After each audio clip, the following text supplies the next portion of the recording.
Oh, hey there. Are you familiar with one of my best friends in the world, Mario West, one of the best? This magical, majestic, marvelous human being, a magical magician that I want to learn more about because we're featuring her in the Soundpath to Freedom Music Festival, and I'm going to discover some things that I haven't heard before, and also you will as well, including a music video that her and I are collaborating on currently. Hopefully get that out on time and all this, but this isn't the Um, first time we've done this. We did the Lover's Touch collaboration, which was just mhm. so sacred and wonderful and beautiful. And yeah, Marja, you pour your heart and soul into so much that you do in life in general, not just music, but your Mm, deprogramming trauma, helping out so many people, your podcast, Love, Truth, and Beauty, and what you had before, and everything, and just a world traveler, a hellified human being. Just yeah, how you doing over there? Wonderful. it's been tender. It's been tender. I've had a whole bunch of friends of all ages from all over the world decide to translate out of this reality. So I'm actually just coming back from a funeral, a memorial of my friend Chaz Needleman, who unfortunately took his life a couple of weeks ago. And, it's like this life that we undertake. And even from the sort of awakened center screen management of reality, you're not going to be exempt or immune from loss, heartbreak, tragedy, death, suicide, illness, betrayal, bullshit, and of course there's happiness. There is the life that we live, whether we choose the way we live or not. So I'm feeling actually very raw, and my face is super shiny. I got soaked in the thunderstorm, but it's brought the over 3-digit heat of New Mexico. And so it's dropped down 30 degrees in like the last hour from all of the thunderstorms.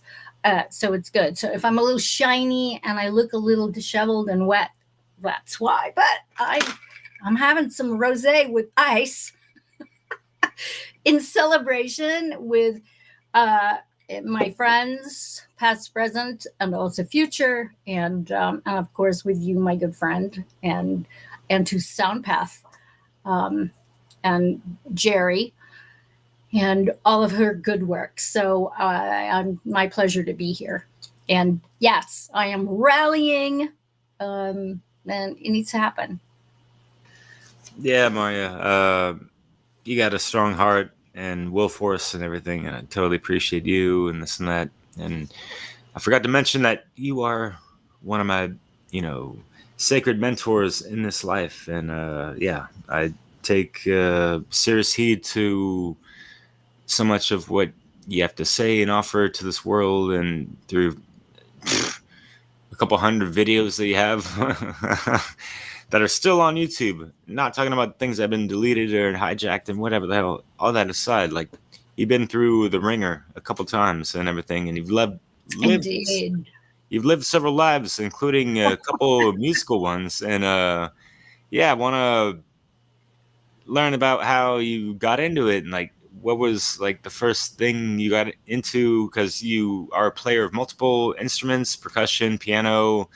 Indeed. Violin, Mm. the guitar, the bass, really just kind of all of it. I would call myself a jack of all trades in music, but in terms of the piano, I would have to say that I've definitely mastered it in a way, and mastered vocals in a way. I don't consider myself a singer per se.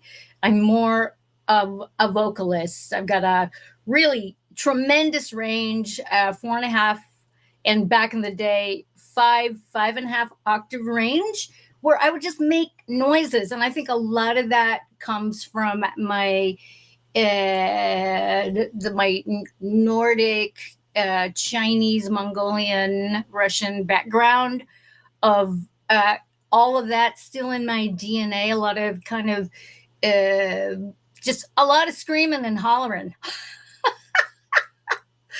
A good way to put it. But I think the way it started for me, really, and by the way, I am learning quite a lot from you because you have a certain flow that I just marvel at because you're organized in a winging it kind of way that just kind of like blows me away. Like my autistic self would flip the fuck out with what you undertake. So I just want to acknowledge that because it's only fair. It's only fair to acknowledge you. And your birthday is coming up, by the way, the 21st, y'all, of, Merci beaucoup. of August. So, okay. So, my shit childhood of violence and abuse and name calling and hitting and all that kind of stuff really was the backdrop for my escape into music. I had a piano, and it was the family piano, and I took to it. It was my way of escaping the war zone. That was my daily life. And my mother was a very professional, successful woman who was gone a lot at work. And so I would spend a lot of time at the piano, even before I received any formal training. And just, I would be able to hear stuff on, say, the radio or whatever piece of music, and I would be able to replicate it. So my first recital was actually when I was 4. And I did a very bizarre version, a very strange version of Twinkle, Twinkle, Little Star that was not quite Twinkle, Twinkle, Little Star, but Twinkle, Twinkle, Little Star with a very dark, sort of demonic to it. Anyways, I thought it was wonderful, but it was a bit disturbing and beautiful all at the same time. I think I scared a lot of people, but that was my first public performance, and it was on a grand piano in a local auditorium. And anyways, that's how it all started. And my mother's way of giving me sort of credence was to have me come out and entertain all the guests that would come to the house. And my mom was a fabulous cook and a very amazing entertainer. And so the juxtaposition of taking a beat down and then having to put on the prettiest frock and come out and sort of entertain the troops, quote unquote, was a regular occurrence. So I learned how to split reality from, the very, very sad, tearful, bruised up, beaten up Marja to the little girl Marja who's going to put on the pretty dress and get on the piano or do a dance and entertain. So it was a way of escaping on the one hand, but also a way of, for lack of a better way to put it, a way to comply with the tyrant that was my mother. So there's a lot of bittersweet twinges to it. And so that's how it started. Wow. Yeah. Wonder how it's going to finish. No, just kidding. Well, yeah. So I have had a very adversarial relationship with music. So every time have the opportunity to up level, there was a gatekeeper. Um, Oh hell. and I was a sort of protege, not on the piano, but on the violin. And I had an opportunity to tour with an orchestra. I had an instructor who was part of the Oakland Symphony, and there was something wrong with him. I'm not going to mention names, but he sexually assaulted me, and I just refused. I was not going to go on tour, and I basically just stopped. I stopped any pursuit of anything competitive, anything having to do with any um, formal relationship with an orchestra, a symphony, anything like that that he was involved in. I wanted nothing to do with that. And to my dismay, my mother did not back me up because it was an opportunity for her. Because anything I did, when you're dealing with a narcissist, sociopath, psychopath, an NSP, everything that you do reflects badly or goodly on them. So there was a lot of that. But that being said, I had a love for the violin. I had a love for all kinds of music, had a love for dance and performing. So there were bits and pieces of it that I felt were natural for me. So I naturally gravitated toward those and just started doing my own thing. So, it involved a lot of doing musicals, a lot of ensembles in like junior high and also high school, and also in the local community. So, one of the things that I love doing, and I did this up until I was 13, 14, 15 years old, is I used to busk on the corner of Durant and Telegraph in Berkeley, California, or California. So this is in the 70s. And I had my violin. I had this little tiny guitar amp that a neighbor gave me with a guitar pickup that I put on my violin.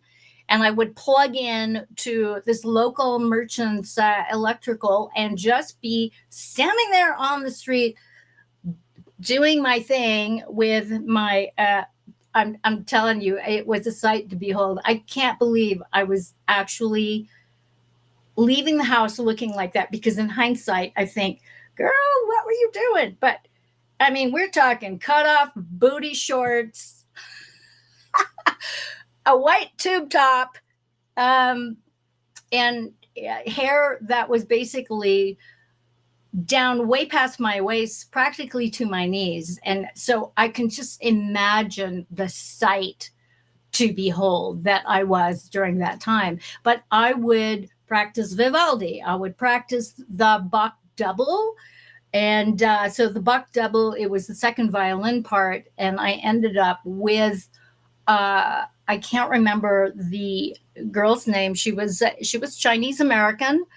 And we were featured in I believe it was an ABC special. It was a local Bay Area special of all these local musicians that had reached a certain level. And we performed the Bach double, Elaine. I think her name was Elaine. But anyways, that being said, it was super fun because it was a way to derive the pleasure from music on my own terms, if that makes sense, rather than being told what to do and how to do it and like when to do it. So, but I'm not a music snob. I played it all. I was into rock, all the classical rock stuff. I was into country.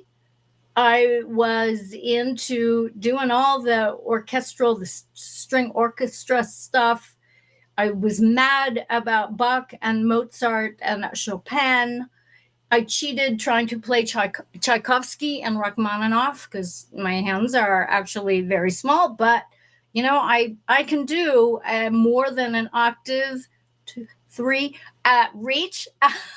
So I just learned how to make use of my physical limitations and be able to go up and down the fretboard, and of course it's got consequences because uh, this thumb, that is about as much as I can bend it compared to this, and it's a lot of the overuse of playing the violin, playing the bass, playing the guitar and cheating on those chords, and just kind of like mangling up my hands, my fingers, in order to get really weird sounds to kind of um, uh, be able to play even though I physically was limited. Please, yeah. And I remember you showing me that, at your house for sure. And Mhm. for folks listening, I spent some good quality time with her back in 2022 and 23 for a couple months. And yeah, it was just really great getting to know you better and being at your magical house and just, hundreds of plants and, dozens of musical instruments, around there. You got like two, three pianos, keyboard action going on. And I'd love to see just, I could just be sitting out, having lunch or whatever, sitting out on the table or whatever.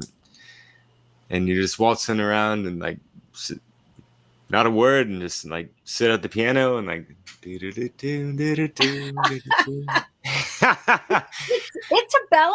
It's a balancing act, Mm. and for me to be able to play something beautiful on the piano or on the guitar or whatever, even with my drums. And of course, since I've been in New Mexico, a lot of my hand drums are all fucked up because of the quite often single digits humidity wise. So a lot of the skins have like, yeah.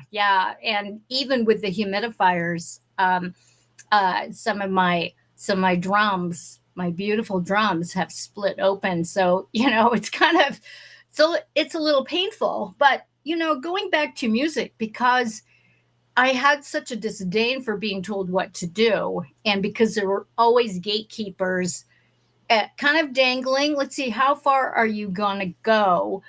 There was a point where, and I was very, very young. I was about 19 or 20 when I decided there is no way, there's no way that I am going to compromise my integrity.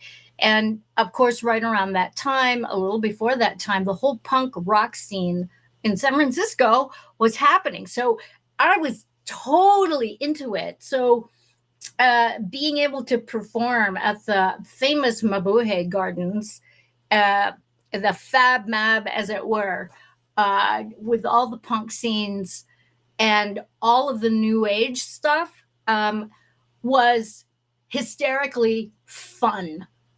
And I really relished it because I was kind of like, just like I'm a plant hoe, I'd have to say I'm kind of a music hoe. I just wanted to play. I didn't care. So I played in jazz ensembles. I can read really, really well. So I would sit in either with the piano or the keyboards or the violin and add things, play bass. I mean, it was fantastic. And of course, top 40, I worked for a corporate company and we did a lot of really high end top 40 stuff. And then there was piano bar. I played a lot of piano bar. I played the piano at the Nordstrom's men's store for a long time, making $10 an hour. Holy moly. but it's funny because you do that, and I actually had quite a number of people on Instagram, maybe in 2017, 2018, maybe 26, probably 2018, um, where quite a number of people who were younger at the time, little girls, coming to go meet their mom after school who worked at the men's store, at the men's department, remembering me at the piano. I even have a client who remembers me at the piano. And I'm not shy. I would have actually the Giants game playing on my Walkman while I was doing, and the big sign, I take no requests. And that's part of my whole rebellion up against being told what to do. I don't want to hear requests. I'm not going to play that fucking song for you. Not going to do it. So I've always had a little bit of a kind of a curmudgeon attitude toward requests. Not doing it. Freebird, no, not doing it. Not going to do it. But such is the thing. So there's been a lot going on. And of course, during the 80s, I had kids, but I needed an outlet to be able to keep myself in check because I was so overwhelmed by my own trauma and wanting to be a good mom, wanting to be a creative person, and also to show up because I needed to make money. And I always had it in my head that if I played a lot of gigs and I had my usual job, selling insurance, kids. Oh, yes, it was going on. And being all that I could be and being a yuppie in San Francisco. I had all these things going on. So my life was like, woo! It was really, really chaotic. There was a lot of creativity, a lot of crazy stuff. Quite often after work, after feeding the kids, I would have a piano gig for like maybe a set or two. And then I had another gig where I would play guitar. And then another gig where I would be sitting in for an opening band at, say, either the Civic Center or the Fox Theater in Oakland. So I have played all of those things. So back in the day, there was the I-Beam, the DNA Lounge, the Kennel Club, which used to be the Viz. And we had the Fillmore. The Fillmore, I lived 3 blocks away from the Fillmore and what was once upon a time Winterland. And then there was Kimball's, which was the jazz club. So I did all this different shit because I could fake it. I just needed to hear it once or twice and I could play it. I could play it in any key. So I've been lucky that way. You talk about winging it. And eventually I just started getting more and more gigs to sit in here, sit in there. And it was just fun. It was just fun. Running around with your head cut off, literally. And there's plenty of places to run to around the Bay Area. Like, holy Totally. smokes. Totally. So much fabulous music. And then you have the greats. You got Santana, you got Jefferson Airplane. Then there was the grunge. You had Green Day and Counting Crows, which Chris and I just went to go see them a couple of weeks ago, and it was so funny because that whole scene back in like the early 90s was just such an amazing like bing going on, because at the time I was divorcing husband number 2. I had just finished doing a project with a band called Shark Bait. And we had done an album together called Blowtorch Facelift. Amazing. And the song that made it on the radio, where we got a lot of exposure, was the song where I did the vocals on. It was called Arabia Deserta. And we got the attention of Bill Graham, who hired the band to be the headlining sideshow for the first Lollapalooza, which was like really, really cool. However, I was not a part of that because my friend who got me in it, his name is John Weiss, amazing drummer. His brother Andrew was the bass player for Black Flag, and Henry Rollins. So I'm dropping names here because these are like my dudes. Um, it was just an amazing time of all this creativity. And what was great about Sharkbait is that it was very, very, I would call it industrial metal, because that's what it was. We had the Taiko drummers come in to do a lot of percussion. When we had gigs, everybody had to sign a release that if you got shrapnel, you weren't going to sue us. You weren't going to sue the club.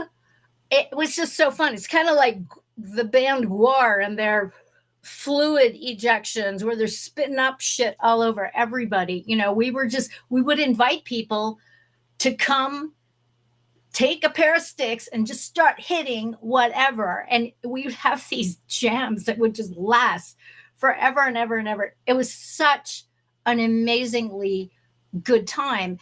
And I think it was like, for me, it was coming on the heels of being part of hospice and me doing that whole death doula of hand-holding all these people whose families, whose friends had turned their backs on them during the whole AIDS time. It was good to be able to like blow off steam and to just fucking go off.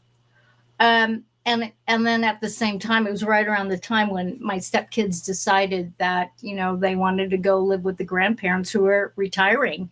So, they were of that age where it was time. It was time. So all of a sudden, I'm like getting divorced and the empty nest kind of thing.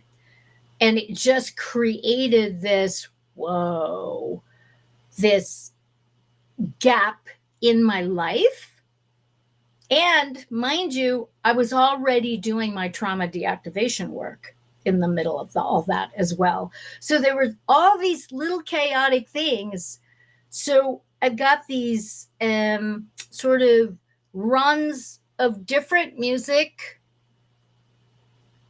and the eras that coincide with all of that. So Sharkbait really served as an outlet to like really blow off a lot of steam, a lot of rage, and I was really, really thrilled to be part of that, because a lot of the songs that we did were all about anarchy, all about no slaves, no rulers, no rules, no man-made laws, and what the fuck are we doing?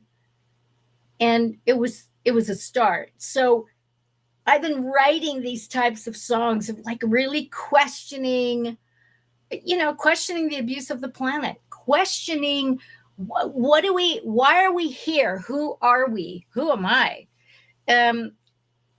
Writing songs about my Kundalini awakening. So it's always been sort of this outlet to just put the focus on something that was either bothering me or something that I noticed people were willfully ignoring. And being from or growing up in the San Francisco Bay Area as an immigrant and really just seeing the sort of hypocrisy of it. I mean, these were not self-aware people. These were people that were addicted to the shitstorm. And a lot of my friends just wanted to conform. A lot of my music friends conformed. A lot of people were like telling me, because there were quite a number of gatekeepers where I really wanted to get signed as a singer songwriter. And I had friends that suggested, look, it's just a blowjob. It'll be over in like 5 minutes. Just do it. And I'm thinking, I'm not quite sure that's going to be a fair exchange. But I knew a lot of people that were compromising themselves for the chance to, I don't know. I mean, a chance to do what, really? I just wasn't that way. Yeah. And perhaps maybe I just didn't want it bad enough. I mean, yeah, you could say that. Well, I guess Um, there's the Boku Bucks involved in getting shown indeed, the fame and glory, whatever the hell indeed. that whole But story. here was the thing. I used to do a lot of piano bars at like hotels. So Oh, cool. I was undergoing a training in with the Priscilla Capel, who's one of my mentors, for the Bioenergy Balancing Center in Palo Alto. And this was back in once again, the early 90s.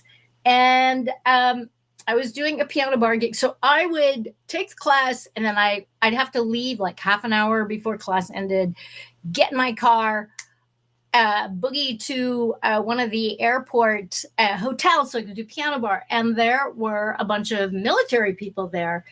And I was just on fire that night. And here's this dude, an officer type, and asked me if I knew anything about the USO and the DoD program for music to entertain the troops.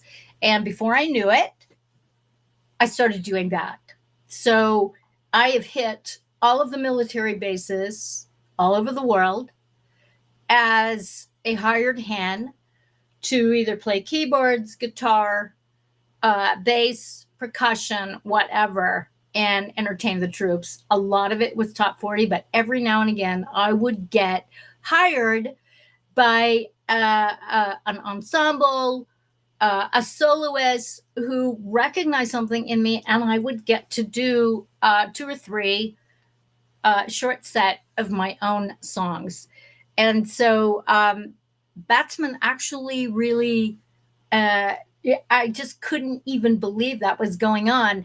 And I had to check myself because at the time I was very not down on the military, but more sort of like, okay, what does this mean exactly for me? Am I out of integrity for my principles? Because I didn't believe in being an order follower or an order taker.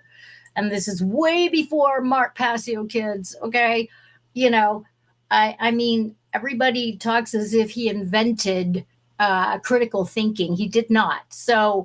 Uh, so I was questioning this and thinking to myself, well, I guess I could blow this chance to check it out and see what this is about.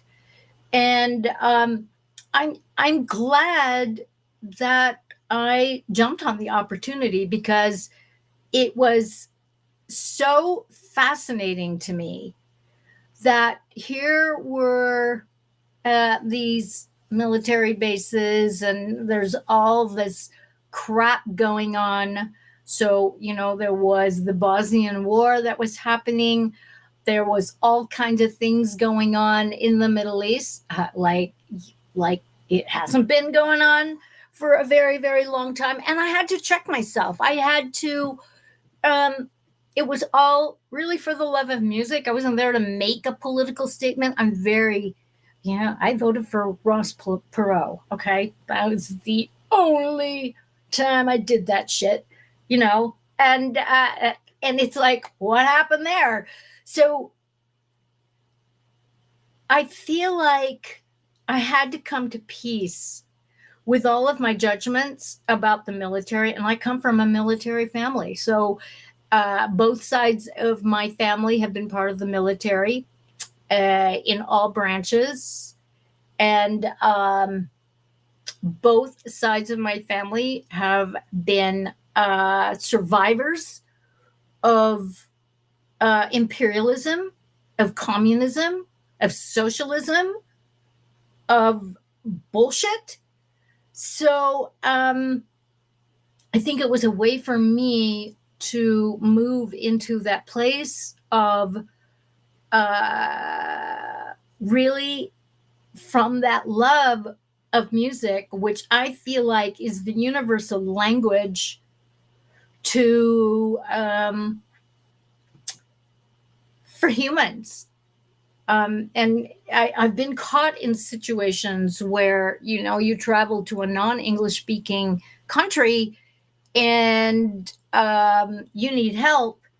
Are people going to help you, or are they going to notice you're not one of them? You know, and my experience has been that people want to help. And when you have music going on, it is a universal language. It brings us together. It's cool. Yeah, yeah, no doubt. And there's so many beneficial effects. And I was thinking about, you know, what you've transmuted through music and how you've used it as any kind of outlet to, you know, get away from fucked up childhood, whatever we can label it as. But Mhm. yeah, it's like, and I've said this before, and you know, with the music mixes that I make, it's very therapeutic and stuff, and especially when you have that creative control, which is what you've had to kind of like battle for and like Mhm. reclaim that. Yeah. Apparently, yeah, these Yeah. fucking gatekeepers and whatever the hell, and like Yeah. it's sad to see like in the Bay Area, it's like when you're just a fan of music, you think it's all like happy go lucky, like yeah, I see all this, you know. There's so many scenes going. There was so much shit going on in the Bay Area. Like I was Yeah. talking with Yeah. Azim about this, you know, hip hop artists over there, and it's just like there's so much shit going on. It's like Yeah. healthy competition for the most part Yeah. amongst Oh, artists. it's fantastic. It's fantastic. And a lot of my gigs, you know, I would have a gig doing a quartet, a string quartet on a Sunday afternoon, and then later be playing Jean-Luc Ponty on the piano, you know, jazz. So it's fantastic. And then you know the next day, you know, just letting it all out. And yeah, it was just it's so much fun. And you know, I feel very blessed that I didn't become a music snob.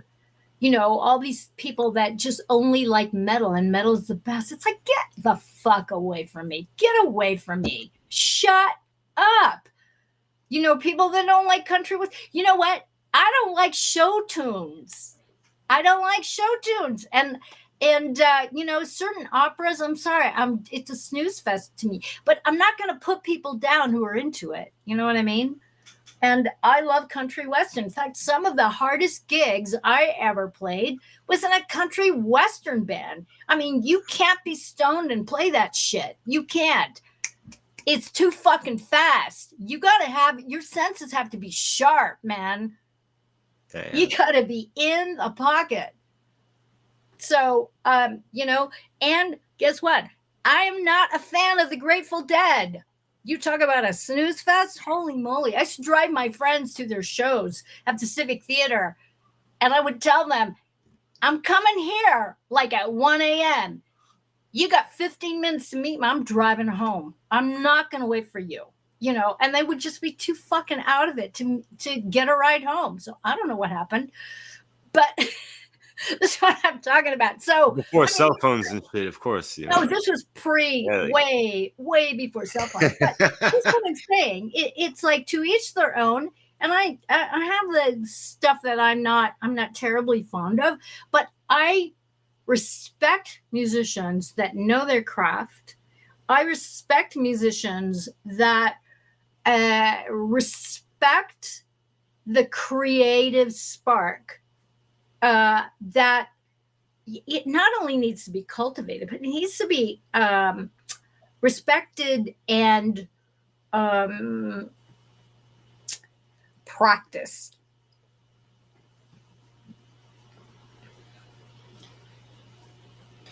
Yeah, not just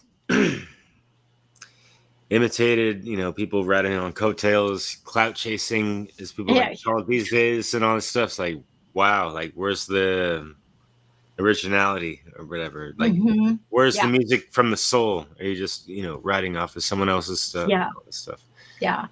And that's different from what you were talking about. I don't want to get people confused on, like you're able to like hear something and just pick it up and like, hey, here we go, because you were in groups that were playing cover songs and all that. Like, Yeah, that's what you meant by like the top 40 shit, right? yeah, yeah, Right. yeah. Yeah. So, And I have tremendous respect for top 40. Is it my cup of yeah. tea? No, it's not. It's not my cup of tea.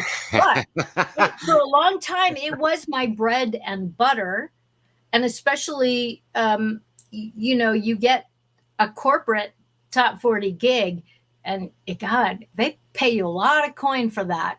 It's better than a lot of the singer songwriter stuff that I used to do, where, and I would pay my band a lot of the times, I'd come back with $5 from 3 sets at a gig because I paid my musicians.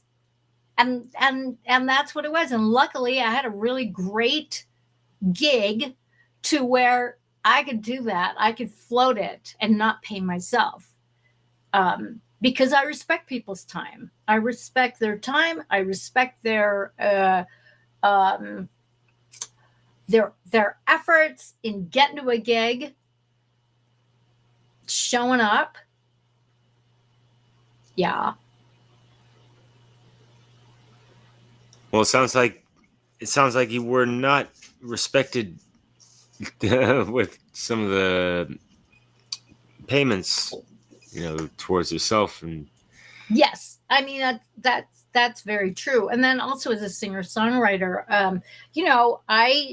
I would sell songs, things that I did. I had demos of all these songs, and I would sell them off in bundles. So I sold a whole bunch of stuff to Warner Brothers. I actually still get paid for some of the things I've done for them, and it's funny. The 30-year thing just came up, and it all got renewed. So yeah, it's kind of fun. It's kind of fun when you think about it. And I'm old enough to be able to reap the benefits, because I remember, oh, we have a 30-year contract, and you get a few things here and there, and if you have songs that show up on like different series or little noise things or whatever it was, because I collaborated with a lot of people.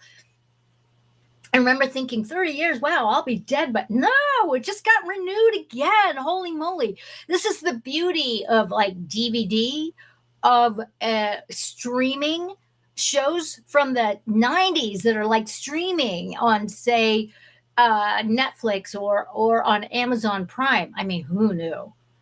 Who knew any of that stuff was just going to be? And it's like, whatever. It's great. wow, yeah. So, Yeah. But, as far as the whole rock star kind of thing, it just I never really thought about it. I didn't think about it. I'm more a, a player's player kind of thing, because I like it so much. I just don't like the bullshit. So, there was a lot of me where if I had drama, I'm just like, goodbye. I'm not going to give you 5 seconds of my time. damn, yeah. And it just seems like you were really trying to set boundaries to, you know, hold your creative control sacred amidst, Indeed. funky, fluky collaborations and things that weren't, in cooperation with the underwhelming sensation of Yeah, what yeah, the hell. yeah, yeah. And then, of course, back in, I think it was like maybe 2004, um, I I met this I met this guy, Baird Dushutko, bless his heart, may he rest in peace. But he passed away in 2011, and he was my manager. And he was 15 years younger than me. Okay. So born in 74, 15 years younger. I mean, actually, Chaz was born in 74. In fact, Chaz's birthday, 51 today, and his memorial is today as well, was today. But okay, I digress. So going back to Baird, Baird came up to me. I think it might have been at the Whiskey A Go Go in La Land. And he came up to me, and I thought he was trying to pick me up. I'm like thinking, oh yeah, right, blah, da, da, da, da. And anyways, he was actually very, very businesslike, and he said, dude, this is how we need to push you. It needs to just be you with a guitar, and you do solo. And if they have a piano, then you get on the piano, but you don't lug your shit around. And I'm like, whoa, okay.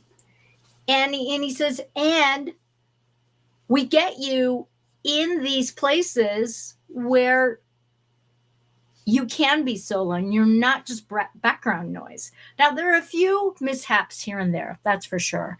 Because I ended up getting booked at a biker bar.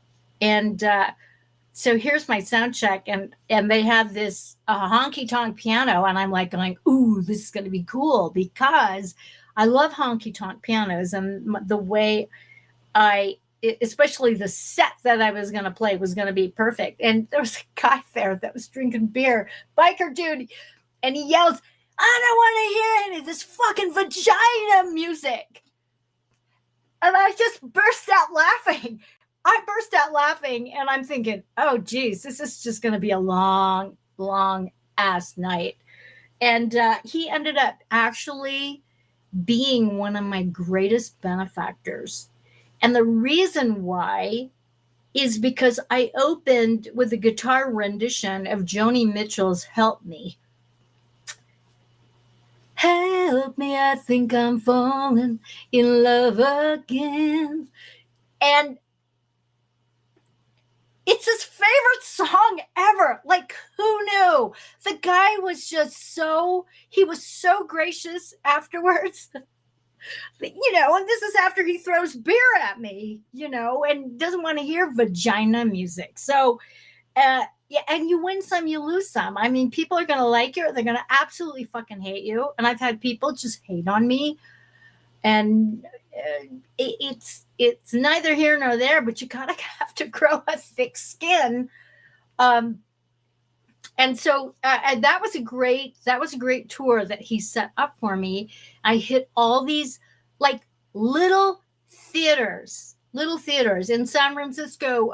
The place at the time, Cafe du Nord, was one of the great places to perform on Market Street, and they have a piano. I mean, it was just genius that he figured this out. Don't be in a bar. Don't do it. Be in a little theater. He also set up like house concerts where I'm in somebody's living room and they're right there. I mean, I move a lot when I perform. So I'm like going, shit, I'm going to step on this person. What am I going to do? And it was one of the most, I made so much money. I just about made six figures on that little tour, and it was just me. So, yeah, no, it was really, really quite cool. And to be able to do that much later in my life, I was over 40 at that point. And yeah. So the guy figured it out. He totally figured it out. It's like, no, this is what you got to do. You can't play at those places. You can't play to a bunch of drunk people, and that biker bar, that was a fluke because I completely disarmed my greatest critic with that Joni Mitchell song. And And so, yeah, it just worked. Wow, yeah, that's a powerful story. I love it. Vagina music. I mean, who knew? Fucking vagina music. That vagina music is gonna get you every single time. I just nearly died Oh shit. laughing. I'm just like, oh, dude, like what? Yeah, shit. So I know you spoke with our good friend Crip Rick out there. Much love, brother man. Love Crip Rick. Hi, Rick. Yeah, you spoke with him. You had a segment or two with him about We music. do. Yeah. What could you share that you didn't really get around to on his channel? Well, we really talked more about just I think the importance of that creativity, that Hmm. being able to tap into that on a regular basis, even when you're not inspired, because that's the whole thing. People talk about writer's block. People talk about, and you're going to have as a performer. I mean, there were performances where I was like, oh gods, oh shit, man. Wow, wow, wow, wow, wow. I felt like I totally sucked and I really blew it. Um, and then you'll get and then people will like come up to you and go, "Oh, that was fucking great," and you're just like, "What? Like what? Do you What do get you that way mean?" just because you've like done it repetitively, almost like on a daily basis and stuff, and like you have a Yes. certain standard in that Yeah, people don't see or I have hear, a right? certain standard. I like to be well rehearsed. Mm. So that was always me. And it was one of the reasons why I couldn't keep a band together to save my fucking life, which is why I hired session players because number one, they're pro. You pay them, they fucking show up. They don't give you any drama. And the men were much better than the women. The women had one excuse after another. My period is here. It's like, okay, or they've got boyfriend, husband, girlfriend dramas out in the fucking parking lot, and knives are being taken out. It's just stupid. And so for me, I like to be well rehearsed. I practice a lot. I do warm up stuff. I've got my gear dialed in. I have my own lighting. You know what I mean? So it's like you have to have that shit dialed in. Otherwise, you just leave everything to chance. And I'm all for that. I'm all for that. But the winging it, you can only get away with it so much. And because I was a hired person, I got to experience a lot of people, a lot of professional musicians who have their fucking shit together. So, no drugs, no alcohol, no drama. You show up for the sound check. You don't show up for the sound check, you're fired. End of story. So, and then when you get hired for a tour, there's a whole up leveling thing about having your shit together. That is, no, don't party. So I don't know about these people who are like stoned and drunk and dropping acid and doing a gig. It's fuck off. Like, I just don't get it. I don't get it. I could not do it. I couldn't do it. I It's mean, like that's just like bedtime for me. it's like they're going for the Jimi Hendrix experience, on a low budget type of scenario venue. Like, yeah. Yeah, well, Jimi Hendrix, a lot of people aren't. There's only one of him, and he's been gone for a long time. Yeah, I mean, how many So, companies are gonna be stringing a guitar upside down for a left-handed genius or whatever, right? yeah, yeah, yeah. And now there are certain gigs that I would rather not have, just in For terms sure. of the sort of for me the boredom that would set in, and that would like I love reggae music. But holy moly, there's not a whole lot going on unless you're the lead guitar player. And I'm not a lead guitarist. I'm a rhythm guitarist. So that it would just put me to sleep. Um, so that wouldn't be a good match for me. But I like a lot of dynamic, raw emotion, heartfelt stuff. Um, yeah, you just learn. You learn what works and you learn what doesn't work. Yeah, definitely. So, where and how can people check out any of your heartfelt stuff currently? Well, unfortunately, a lot of it is not available. This year marks 10 years since my website was destroyed, was hacked and destroyed, and my original YouTube channel was deplatformed. And unfortunately, on the website, my music website went down on it too. So you talk about being targeted by techie experts that want to take your shit out of commission. And that's the whole thing is I think part of the lessons that I'm learning is to be detached, to let go of the stuff that I've done, let go of any kind of attachment to any kind of past, any kind of relationship, especially with all the recent deaths, turbo cancers, suicides, the tragic deaths by car accident, all kinds of that stuff. I'm just being asked to just let go of the attachment. Some of the stuff that I sent you, I'm like going, holy shit, from my one woman busking show, where I had a keyboard set up, my little 4-track my 4-track recorder, it play and then play and sing to that shit. And I would do a dozen to 20 songs doing that shit. And yeah, it was so fun. But the quality though, this is way before all the digital shit. So the hiss in the background and all that kind of stuff is like, oh, whatever. It is what it is. Yeah. Yeah, sometimes I don't know. There's a nostalgia to that to a Yes. degree. Yeah, there is because I mean, I come from the era. I'm grandma. So I come from the era of the 4-track and the cassette, and then you have the 8-track, then the cassette, then you got the 4-track from the 80s, and then there were the DAT tapes. The DAT tapes in the 90s, and my DAT player has gone kaput.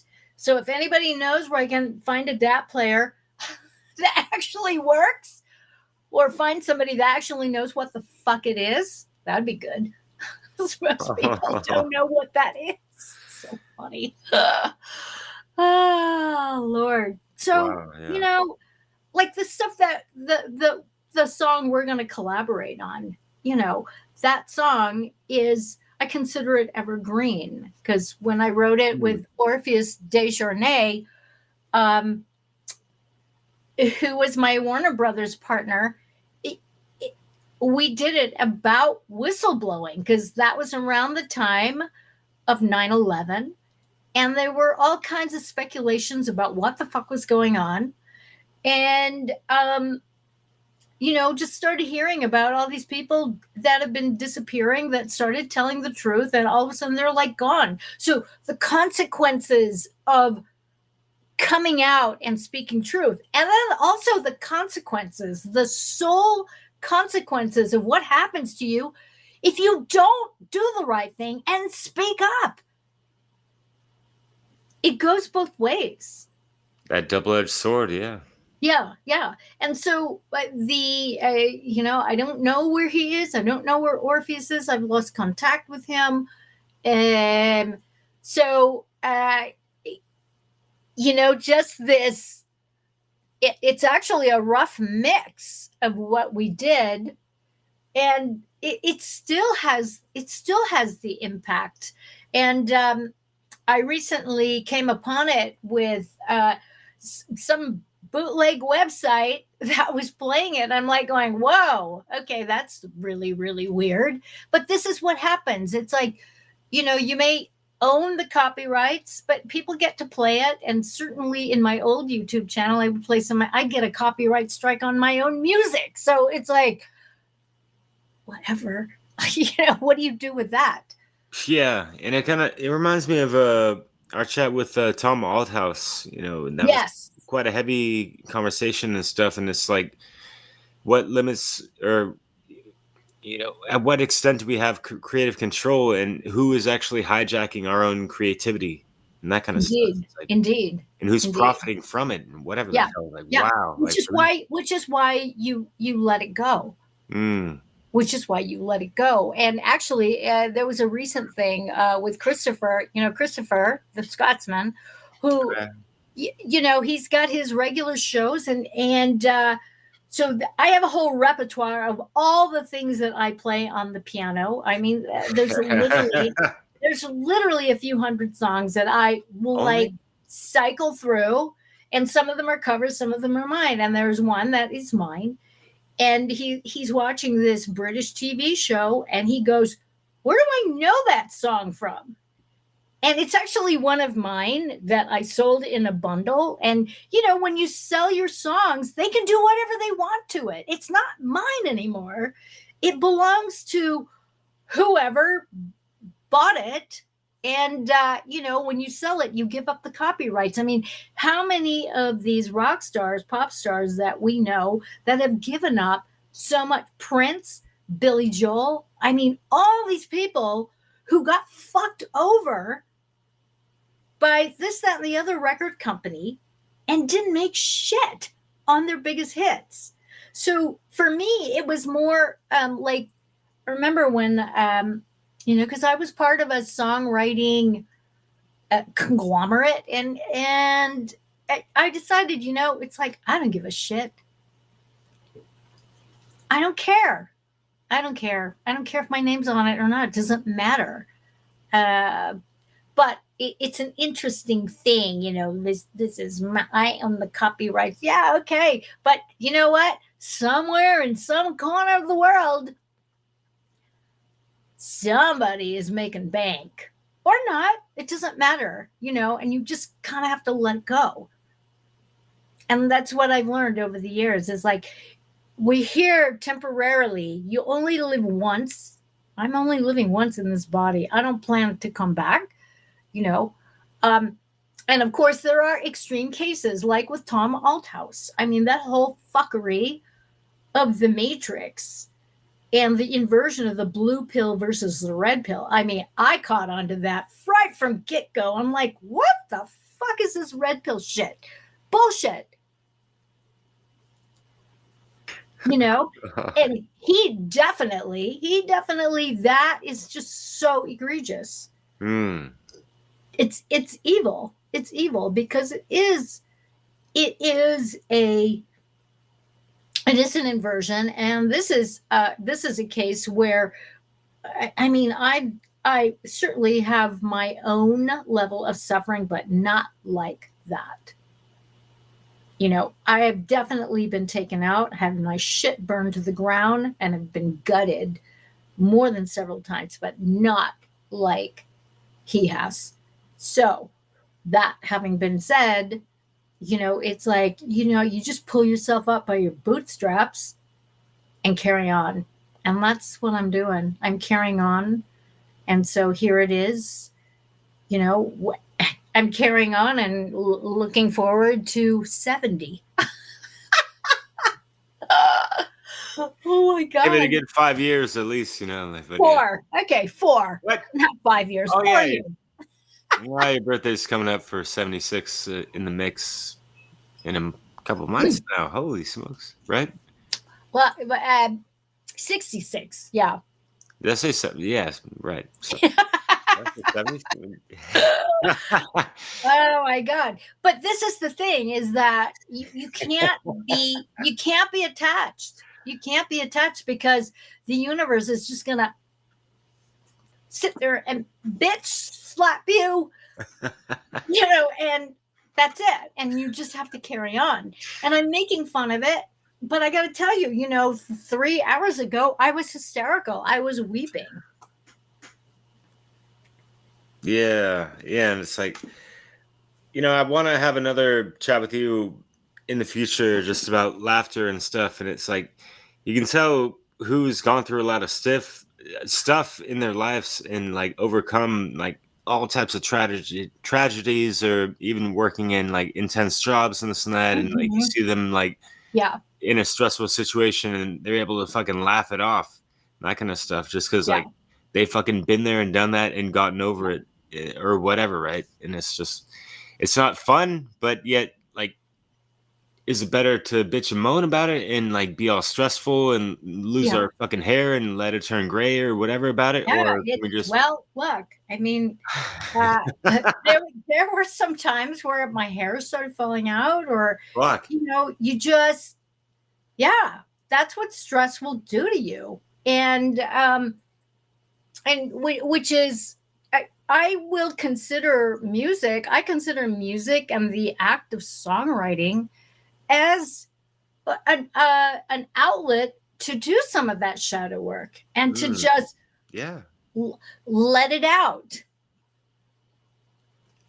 yeah. I was thinking earlier, with just, yeah, like listening to some of your songs, and it could just be your voice, like, like all those octaves that you're talking about that you're hitting on. It's a form of catharsis as well, Hmm. especially Yeah, what I see with a totally. lot of like heavy metal as well, that they're heavy on the Absolutely. catharsis and shit, which is cool and alchemical in all those aspects of it, in like even some of this battle rap shit and like other, even like hardcore weird stuff like drill and other things that I'm not really acclimated on and not Hmm. really Yeah. to talk about, but there I see the therapeutic and cathartic sides of that, and it's like better to Yeah. see people just duke it out lyrically than with knives or guns or whatever the fuck.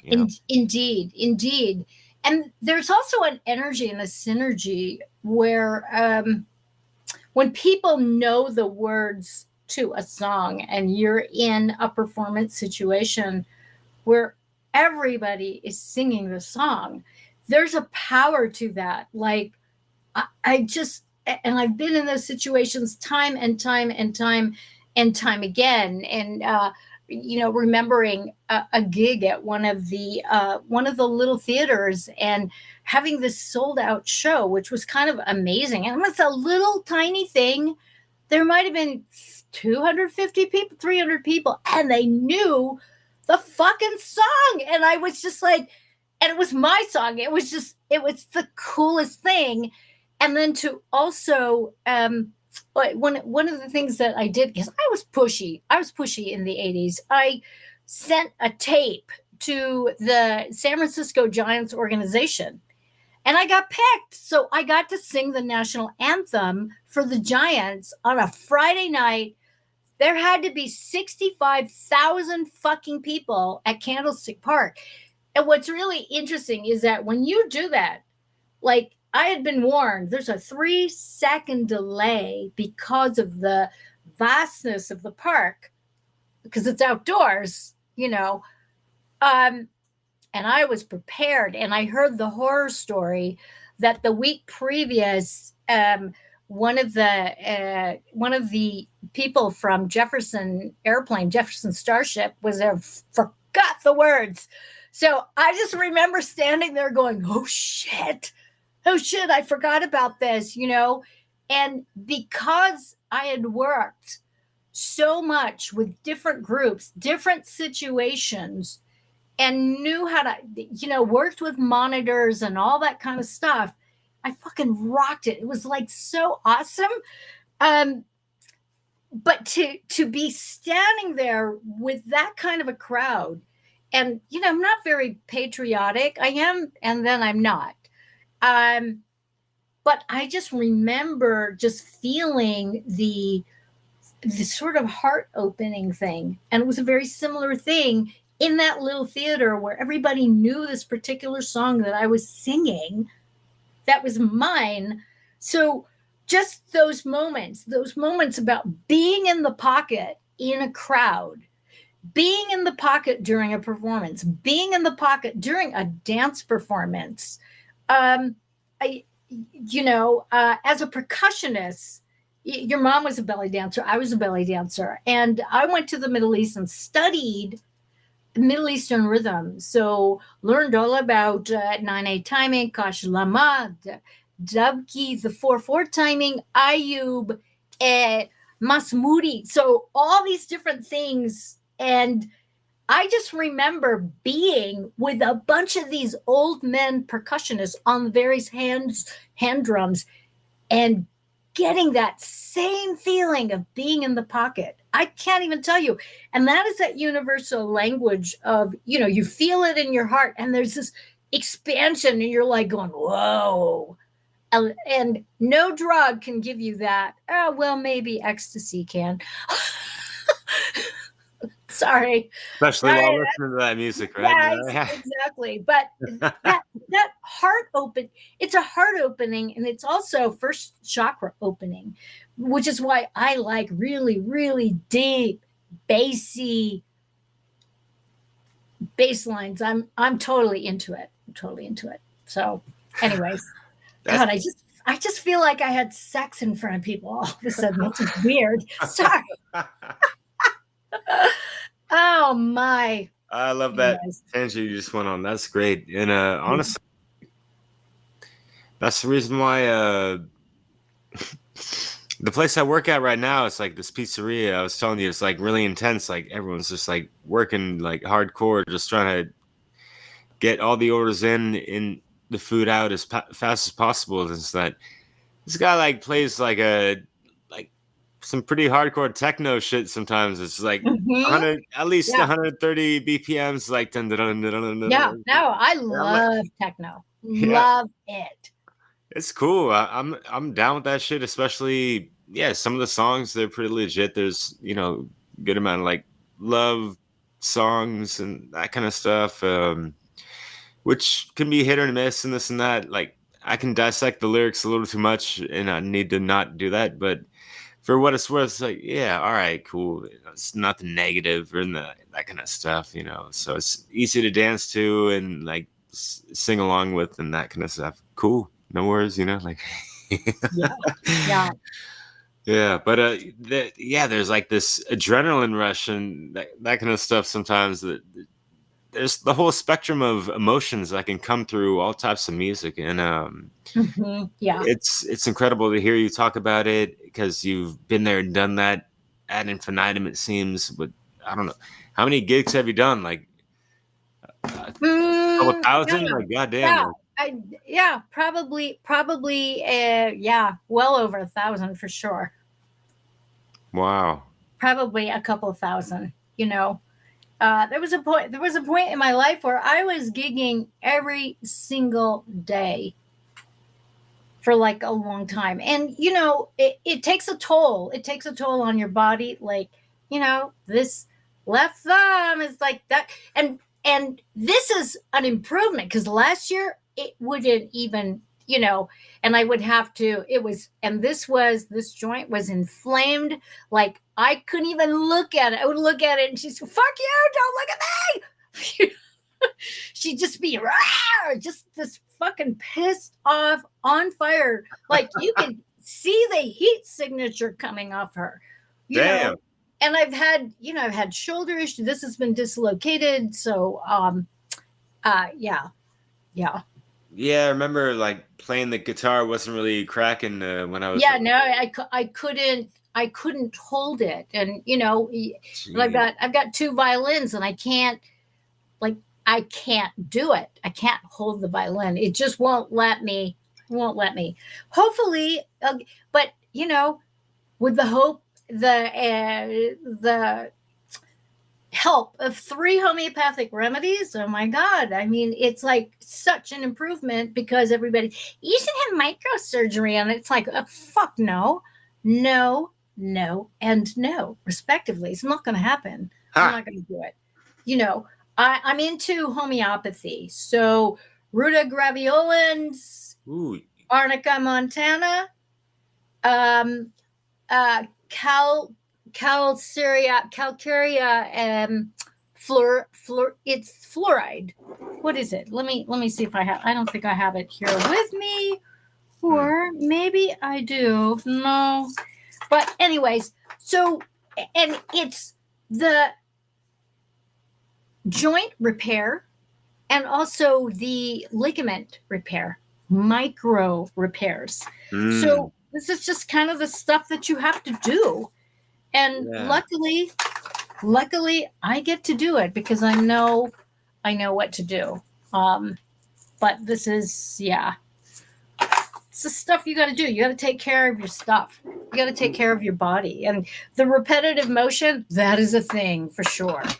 Um, I remember it's one of the reasons why I decided, okay, well, maybe I shouldn't play bass and guitar at the same time anymore because, I'm being small too, and things are Mm. very, very heavy. I played a very big guitar, a very heavy guitar, because I like the sound. I'm into Gretsch guitars, and, so uh, sue me, kill me, whatever. It's just my preference, but it does. And I Maybe your used body wants to see you for that. For that. yeah, I would have to ice my shoulders and my hands sometimes because when you're doing 3 sets, I mean that could be a lot of songs in one night. Wow. And the calluses ripping and that kind of thing. I mean, Oof. I'm surprised I'm not deaf, to be perfectly honest. Because we were out last week and watched, oh my god, you talk Def about the Leppard. the old rockers, Def Leppard, oh yeah, and Brett Michaels from Poison. Oh shit. Like, what is up with these dudes looking like someone's great grand? I mean, it's just I still love them. They still sound great, but holy moly, poor the Scotsman had like earplugs, and I was fine. Oh yeah. Wow. Oh man. Oh Lord. Yeah. Yeah, you're telling me about that, and yeah, I mean, I was really happy to hear you had a great time, and it kind of rekindled some enthusiasm and joy for music and stuff, Yeah. Yeah. especially going through what you're going through. That brings up a good uh, question. Growing up, what were your right? Growing up, whatever. Throughout the 70s, 80s, 90s, whatever, like what were some of your favorite groups of music, artists, or things that Mhm. you influenced you quite a bit? Well, I was totally into Joni Mitchell. I was into Jimi Hendrix, completely into Jimi Hendrix. I was also into Miles Davis. So I liked all that stuff. And classically, Bach, Debussy, Mozart. I liked a lot of the Russian romantics. And so I was all over it. I was just all over it. And in terms of rock music, I am a Heart fan. So you have to give those ladies credit, especially in the era of all the technology with the fucking auto tune. People just can't sing. They need their fucking technology. And I mean, those ladies just busted it out. And I was into a lot of Genesis.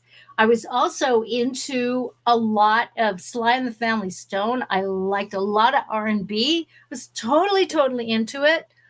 Um yeah, so there we go.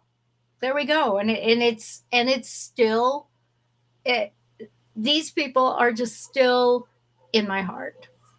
But I did enjoy a lot of the sort of 80s sort of big arena rock kind of thing, because you just gotta bust out. You gotta bust out and be able to rock out and not care what people think. Yeah, that's what I appreciated that, and just admire this. Like, wow, those folks, like, they don't give a fuck about what anyone thinks about them. They're just, rocking out with their cock out, as some people like to say, with all that crazy hair over there, and Woo! like, I know it was a thing. It was a thing. oh shit, yeah. Yeah. Those were the times. And Mhm. over the times, I mean, you've produced a lot of music, it seems, and unfortunately, yeah, like things got lost in the shuffle or Yeah. I have all the purposefully. notebooks though. I've got all the notebooks, and they're in the cabinet behind the grand piano. All of my songwriting notebooks. I Oh, mean, it's wow. kind of amazing. I'm just like, holy shit. Yeah. You could go through another lifetime just to dig through the work you've done in your Yeah. lifetime. You're And like, I've yeah. got I've got a whole box of cassettes, a whole box of DATs, a whole box of Wow. yeah. Uh, And it's like sometimes I look at it and I'm just like, maybe I should just fucking toss this shit right now because, Whoa. but there they are. They're in the box. And, so some of the stuff that I sent you, it's not the greatest quality. These are off of Yeah, cassettes that yeah, are yeah. 40 years old, 45 years old. Wow. So, it's cool. It is what it is. I have no regrets Yeah, at so all. you're able to you have one of those converters from tape to MP3 or whatever. No, I don't. Oh shit! You just recorded that for me. Ah, Yeah, okay. pretty much. Pretty much. It's like, well, Gotcha. what do I got going on? So Damn. it's pretty funny. I was pretty entertained by it. That was a I'm cool like song. going, woo, ouch. Yeah. Those were great. I mean, there's oh that one song you sent me that, that you produced, 3 years after my birthday, 1986. Oh yeah. Future's children. Yeah, and like for the kids, and that was like some real shit. It's like, wow, you were talking about that back then. Yeah, Whoa. I was talking about it. And that was part of my one woman show that I would do if when I had a regular busking thing at Ghirardelli Square. Oh, what?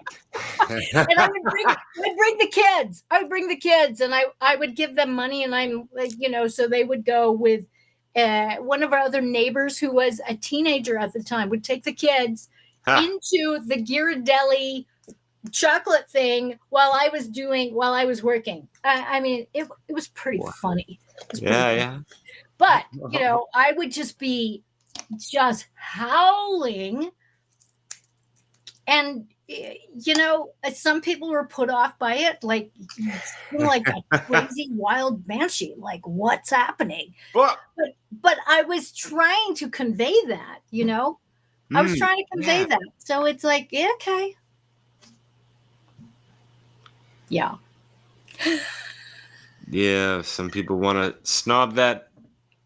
Yeah, there's like the stiff robots that I see. yes, Kind of like, yeah, exactly. But there have been some funny things though with that, the whole screaming, because I can sound very, very pretty, and then I can sound like a psycho. I can sound insane, like a wild banshee. And needless to say, I'd been um, put into certain situations like little quiet cafes, and all of a sudden I'm like opening the song and full on screaming and literally seeing people's coffee cups go up in the air because I just fucking scare the shit out of them. It's just so hilarious. And so the MC or the people announcing me would go, you might want to put your coffee down for this.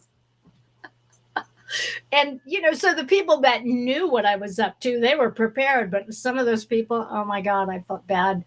All of a sudden the coffee cups are up in the air. Woohoo! wow. Oh my god. So anyways, yeah. You definitely know how to raise the roof, and Absolutely. That's what you have to do. That's what you have to do. And you can't be afraid, you know. I'm not a mouse. I may be small like one, but I'm not a mouse. yeah. And so it seems like the music industry. It's like they try to portray these artists as kind of what we were just talking about. Yet it's just like they're throwing a bunch of glitter on some talent that's been compromised Hmm. or something like that. Well, I mean, it's definitely been compromised. Um, I have I have a couple of clients who are recovering from that kind of uh, industry abuse. I mean, that industry abuse is, I mean, it's permeated through the publishing companies, through Hollywood, the Ah, music industry, tech. I mean, there's not the one um, industry that hasn't been infiltrated by the demons. And these are yeah. the matrix powers that want to be. Yeah. And, you know, we've heard these stories certainly, and it's in every genre. The classical, when I was getting groomed, quote unquote, in violin, and also to compete with the piano. First of all, my piano skills are honed because I've let go of all of those systems. So when I was being sort of directed to move into piano competitions, I'm like going, oh, hell no. First of all, I'm not that good technically. I'm not. I'm not that good technically. You know, I'm not going to sit there and upchuck and try to get into Tchaikovsky's mind or Chopin's mind. I don't have the range. I don't have the physicality to do it. And I had a friend who was actually a classical pianist and doing the competition thing, and I was frightened for her. I was really frightened. And you talk about somebody's hair falling out, all her hair fell out because she was so fucking stressed. It's like nobody needs to do that. No one needs to. I don't want to do that. I've had enough stress in my life. That's not what I want to do. I don't want to compete. I just want to play music. I want to play music the way I want to play music, the way I interpret it. And if nobody likes it, then go somewhere else. You Ah, know, isn't I that don't care like? if you like my music or not. I don't care. So I was gonna say, like, isn't that like the embodiment of music, like that freedom of expression, Indeed. which we're Indeed. trying to I think invoke with so. the Soundpath to freedom, right? Yes. What Yeah. does that even look like? You know? Yeah. Yeah. And I think that it's so important, especially now where the reach of pop music, it's even more. So the level of conformity, the level of fuckery is even deeper now because of the interwebs and the internet and the sort of technology where AI can now fake a voice, fake music, fake. I mean, I know people who are writing music with AI, and I'm sorry, it's just so mechanically flat. There are no the dynamics. It's orally to me, it's dead. It's fucking dead, and I don't care. I don't care. I definitely have an opinion about it. Yeah, likewise. But yeah, it's like Yeah. I'm trying to have some leeway for that, especially for those because I know some people that are producing music that is like geared towards like natural law and try to Mhm. keep principles. Yet Yeah. Right on. when I hear it, I don't know. It's like it's lacking some of that soul or something. Yeah. Exactly. Exactly. AI is not going to have soul, which is why for me, I have digital pianos, but there ain't nothing like a grand piano where you can Mm. sit there and you can hit it and you can stop it by touching it. I like that. I like to Yeah. interact with my instruments. And do I love my Roland piano and my Yamaha? Yeah, fuck yeah, I do. But I don't prefer it. I don't prefer it. You know, they can mechanize it so that it appears to be touch sensitive, but obviously it's not. It's not. Yeah, it's not the real McCoy, No, it isn't. No, it is not. but it's a beautiful toy. Yes. Yeah, it is. It really, really is. So yeah. Yeah. Well, What time is it over at your house? We should it's a wrap we quarter should to wrap this. three. Yeah, we should wrap Quarter this to eight. up. I actually have a thing coming up. Holy moly. Yeah. Holy shit. Holy smokes. So yeah, Marja, anything you'd like to share or declare for this upcoming Soundpath to Freedom that you're Yeah, featured in, or just in I general? want to I want to thank everybody who is a part of this. You know, I honor everyone's creativity, everyone's voice, everyone's contribution. Thank you, Jerry, for really birthing this. I really appreciate you, and blessings and appreciation to everyone, every one of the artists, the musicians, the producers, the co-producers, to you, Derek. I mean, you know, you're wearing a lot of different hats, and I love you and appreciate you, and thank you for doing this. And yeah, I look forward to to the video of "Push Me Further into Snow." The consequences of whistleblowing and not whistleblowing, of truth and not truth. Yeah, definitely, Mara. Your lyrics are quite profound. Please check out her channel, Love, Truth, and Beauty, and scroll around, see what you can find. Everything's pretty profound, regardless. But yeah, she also provides many a service, so don't feel nervous. She's got her website, myus.com. It'll pop up as Love, Truth, and Beauty, at least on my end. But Mhm. yeah.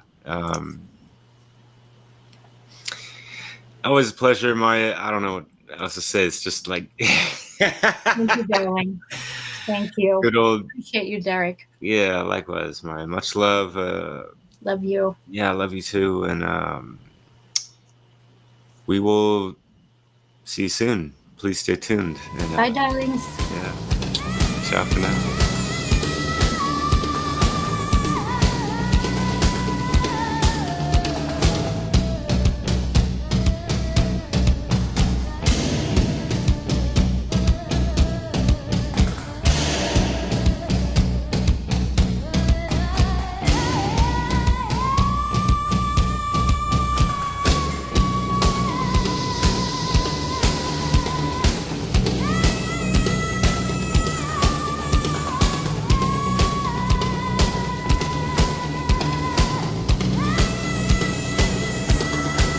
A stranger is an enemy, but ask permission, enter the tent, and he will be unharmed. The mutual hospitality within the tent offers a chance to solve the conflict peacefully. It is an act of guaranteed immunity. If the conflict remains, once outside, he may die.